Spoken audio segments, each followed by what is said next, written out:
আলহামদুলিল্লাহ আমরা আজকের একদম শেষ প্রহরে এসে 5টার আগেই আমরা সকলেই নমিনেশন ফর্ম জমা দিলাম।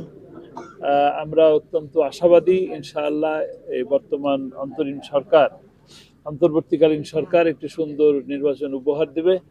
জনগণ তার ভোটাধিকার প্রয়োগ করার সুযোগ পাবে এবং লেভেল প্লেয়িং ফিল্ড তৈরির মাধ্যমে আমরা একটি সুন্দর পরিবেশ পাব।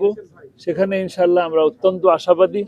আমরা যারা এখানে উপস্থিত সকল পত্রিকা এবং টিভির সাংবাদিকরা আছেন তারা দেখতে পাচ্ছেন যে অনেক লোকজন এখানে উপস্থিত আছে, আমার ভাইয়েরা, এলাকার লোকেরা, তারা ইতিমধ্যেই রায় দিয়ে দিয়েছে। সামনে আমাদের রায় দেওয়ার সময় আসতেছে, সেই সময়ের জন্য আমরা অপেক্ষায় থাকি। ইনশাল্লাহ একটা ভালো ভালো খবর সারা বাংলাদেশ থেকে পাবেন ইনশাআল্লাহ।